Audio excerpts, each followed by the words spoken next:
जय हिंद दोस्तों। हमारे चैनल ट्रिकी जीके में आर्मी में आपका स्वागत है। प्लीज़ हमारे चैनल को लाइक, सब्सक्राइब एंड शेयर करें। मैं आशीष यादव। आज जीव विज्ञान बायोलॉजी पढ़ते हैं। बायोलॉजी क्या है दोस्तों? जीव विज्ञान की वह शाखा जिसमें जीवधारियों का अध्ययन किया जाता है। दोस्तों, जीव विज्ञान की वह शाखा जिसमें जीवधारियों का अध्ययन किया जाता है उसे क्या कहते हैं? जीव विज्ञान कहते हैं। इसे बायोलॉजी इंग्लिश में कहते हैं। बायोलॉजी को कितने भागों में बांटा गया? 2 भागों में दोस्तों। कितने भागों में? 2 भागों में। जंतु विज्ञान मतलब जूलॉजी, वनस्पति विज्ञान मतलब आपका क्या हो गया? बॉटनी, जिसमें जंतु विज्ञान क्या है?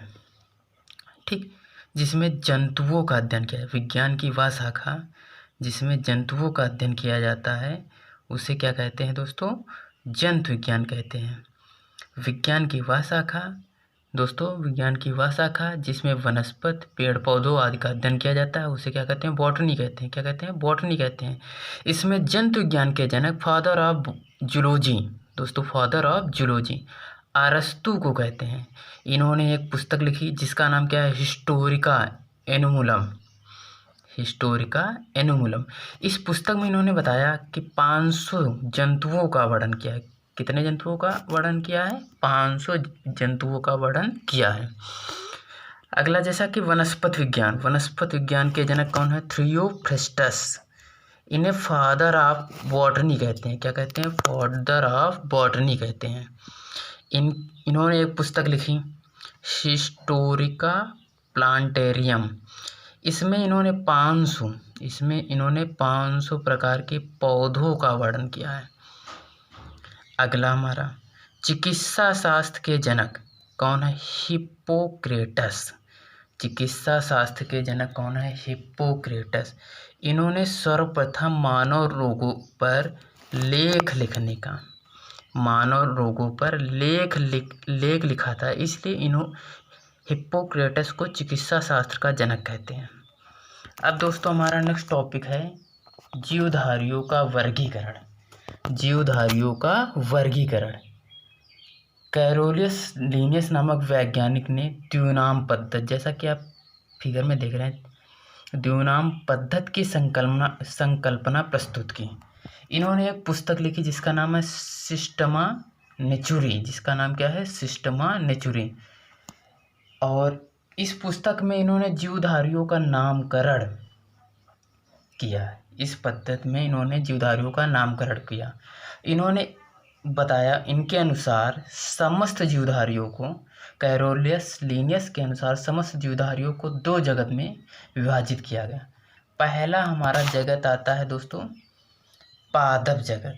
प्रथम पादप जगत, दूसरा हमारा है जंतु जगत। पहला हमारा है पादप जगत, दूसरा हमारा है जंतु जगत। आर.एच. हिटटेकर ने सजीव जीवधारियों को 5 भागों में बांटा। ये आपको पढ़ना है, मोस्ट इम्पॉर्टेंट। सजीव जीवधारियों को कितने वर्गों में बांटा गया है? 5 भागों में। किसने बांटा है? आर.एच. हिटटेकर ने कहा बांटा। जिसमें 5 वर्ग इस प्रकार हैं। मोनेरा वर्ग दोस्तों, मोनेरा वर्ग, प्रोटिस्टा वर्ग, कवक, चौथा आपका है पादप, 5वां है आपका जंतु। कंफर्म हो गया? एक बार फिर रिवाइज कर लेते हैं। मोनेरा वर्ग दोस्तों, प्रोटिस्टा वर्ग, कवक, पादप, जंतु। इसमें आपको इम्पॉर्टेंट पॉइंट याद करना है, नोट पॉइंट। बिना रीढ़ की हड्डी वाले जंतु को, जिनमें रीढ़ की हड्डी नहीं पाई जाती, उन्हें अकशेरुकीय जंतु कहते हैं। बिना रीढ़ की हड्डी वाले जंतु को क्या कहते हैं? अकशेरुकीय जंतु कहते हैं। और रीढ़ की हड्डी वाले जंतु को दोस्तों कशेरुकी जंतु कहते हैं। रीढ़ की हड्डी वाले जंतु को कशेरुकी जंतु कहते हैं। इसमें आपका पहला जगत क्या आता है? मोनेरा जगत। मोनेरा सजीव जीवधारियों में पहला जगत आपका कौन है? मोनेरा वर्ग। मोनेरा जगत में सभी प्रोकैरियोटिक, क्या है? सभी प्रोकैरियोटिक जीवों का अध्ययन किया जाता है। सभी प्रोकैरियोटिक जीवों को स्थान दिया गया है। मोनेरा जगत में सभी प्रोकैरियोटिक जीवों का स्थान दिया गया है। इस जगत के अंतर्गत मुख्य जीव बैक्टीरिया, ये आपको याद करना है, मोस्ट इम्पॉर्टेंट, नील हरित शैवाल, इसमें एग्जाम में इस प्रकार पूछा है, बैक्टीरिया किस जगत में आता है? मोनेरा जगत में आता है दोस्तों। नील हरित शैवाल किस जगत में आता है? मोनेरा वर्ग में आता है। अगला आपका वर्ग है, अगला वर्ग प्रोटिस्टा जगत। सभी एक कोश की यूकैरियोटिक जीवों को प्रोटिस्टा वर्ग में रखा गया है। बस आपको याद करना है, सभी एक कोश की यूकैरियोटिक जीवों को किस वर्ग में रखा गया? प्रोटिस्टा वर्ग में रखा गया। एग्जाम्पल आपको याद करने हैं। प्रोटिस्टा वर्ग में protozoa, euglena, amoeba, paramecium, Plasmodium और शैवाल आते हैं। प्रोटिस्टा वर्ग में सबसे इम्पोर्टेंट कौन है? Protozoa, euglena, amoeba, paramecium, Plasmodium और शैवाल। दोस्तों जैसे प्रोटिस्टा वर्ग में हमने बताया यूग्लेना क्या है? पादप एवं जंतु के बीच की कड़ी। यूग्लेना क्या है? पादप एवं जंतु के बीच की कड़ी। ठीक, कन्फर्म हो चुका है। इसी प्रकार वायरस क्या है? सजीव और निर्जीव के मध्य कड़ी। अगला हमारा नेक्स्ट है एंट अमीबा हिस्टोलिटिका। मानव की बड़ी आंत में पाया जाने वाला एक परजीवी है। एंट अमीबा हिस्टोलिका क्या है? एक परजीवी है जो कहाँ पर पाया जाता है? मानव की बड़ी आंत में पाया जाता है। मानव में पेचिश रोग को उत्पन्न करता है। यह मानव में पेचिश रोग को उत्पन्न करता है। किसका वाहक है? पेचिश रोग का। और प्लाज्मोडियम परजीवी मलेरिया रोग उत्पन्न करता है। मलेरिया की जो दवा है क्लोरोक्विन, ये सिनकोना की छाल से प्राप्त की जाए, जो कोरोना वायरस के लिए इलाज के लिए प्रयुक्त की जा रही है। अगला हमारा तीसरा जगत है कवक जगत। कवक जगत का अध्ययन माइकोलॉजी के अंतर्गत किया जाता है। इसमें क्वेश्चन पूछा जाता है, कवक का अध्ययन विज्ञान की किस शाखा में किया जाता है? माइकोलॉजी में किया जाता है। इसके अंतर्गत उदाहरण कौन कौन से आते हैं? छत्रक मतलब मशरूम तथा कुकुरमुत्ता आते हैं। कवकों में पर्णहरिम अनुपस्थित रहता है। पर्णहरिम क्या होता है? ये क्या होता है? क्लोरोफिल। इसके कारण पत्तियों का रंग हरा होता है। कवकों की कोशिका भित्ति किसकी बनी होती है? अगला नेक्स्ट पॉइंट हमारा है, कवकों की कोशिका भित्ति काइटिन की बनी होती है। किसकी बनी होती है? काइटिन। ये क्या है? प्रोटीन है। और काइटिन के हमारे नाखून एवं बाल होते हैं। अगला हमारा कुछ कवक क्या होते हैं? वायुमंडलीय नाइट्रोजन को, कुछ कवक क्या करते हैं? वायुमंडलीय नाइट्रोजन को नाइट्रेट में परिवर्तित करते हैं, जो भूमि की उर्वरा शक्ति को बढ़ाता है।